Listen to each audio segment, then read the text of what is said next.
হাতে নেমে দারুণ একটা ছক্কা হাঁকান পারভেজ ইমন। বল হাতে নিজের ভেলকি দেখালেন মুস্তাফিজুর রহমান।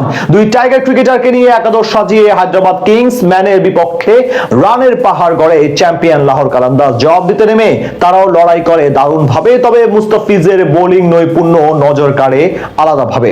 সেখান থেকে ম্যাচের ফলাফল ও টাইগার ক্রিকেটারদের পারফরমেন্স নিয়ে বিস্তারিত এই রিপোর্টে।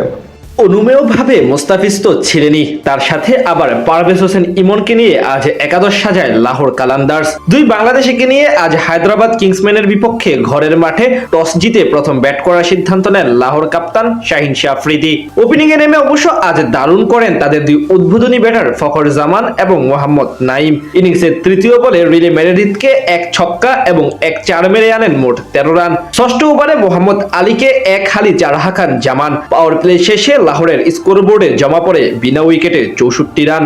দারুণ খেলতে থাকা মোহাম্মদ নাইমকে নবম ওভারে ফিরিয়ে হায়দ্রাবাদকে ব্রেক থ্রু এনে দেন হাসান খান। তার বলে লগনে ক্যাচ দেওয়ার আগে এই ব্যাটার করেন 19 বলে 30 রান। ক্রিজে এসে বেশিক্ষণ টিকতে পারেননি আব্দুল্লাহ শফিক, রান আউটের শিকার হন তিনি। অন্যদিকে ব্যক্তিগত অর্ধশতক করার পর হাসান খানকে স্লগ সুইপ খেলতে গিয়ে বাউন্ডারি লাইনে ক্যাচ দিয়ে আউট হন 39 বলে 53 রান করা ফখর জামান। ক্রিজে এসে শুরুতে সিঙ্গেলের উপর জোর দেন টাইগার ব্যাটার পারভেজ হোসেন ইমন। 15তম ওভারে মার্নাস লাবুশেনেকে সামনের পায়ে ভর করে বোলারের মাথার উপর দিয়ে নিখুঁত শটে ছক্কা হাঁকান টাইগার বাম হাতি ব্যাটার। কিন্তু এরপর আর বেশিক্ষণ টিকতে পারেননি ইমন। অতিরিক্ত আক্রমণাত্মক হতে গিয়ে পিএসএল এ নিজের অভিষেক ম্যাচে 13 বলে 14 রান করে আউট হন তিনি।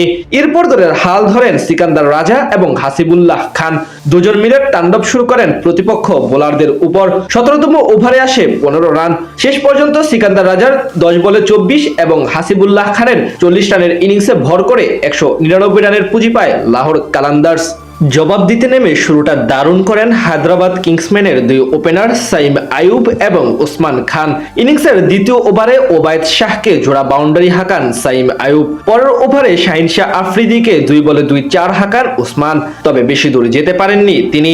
একই ওভারে উইকেটের পেছনে ক্যাচ দিয়ে বিদায় নেন এই ব্যাটার। খানিক পরে দারুণ খেলতে থাকা সাইম আয়ুবকে আউট করেন ওবায়দ শাহ। তার কাছ থেকে আসে 13 বলে 17 রানের ইনিংস। দুই ওপেনারকে হারিয়ে বিপদে পড়ে যায় হায়দ্রাবাদ কিংসম্যান। ষষ্ঠ ওভারে বল করতে আসেন মুস্তাফিজুর রহমান। বোলিং এ এসেই প্রতিপক্ষ ব্যাটারদের নাস্তানাবুদ করতে থাকেন তিনি। সেই ওভারে দিয়ে যান মাত্র 4 রান। এদিকে সিকান্দার রাজার বলে কুশাল পেরেরা আউট হওয়ার পরের ওভারে বল করতে এসে প্রথম 5 বলে 5 সিঙ্গেল দিয়ে ষষ্ঠ ডেলিভারিতে ইরফান খানকে ফাঁদে ফেলে আউট করেন মুস্তাফিজ। এরপর অধিনায়ক মার্নাস লাবুশেনে 26 রান করে বিদায় নিলে আর পেরে ওঠেনি হায়দ্রাবাদ।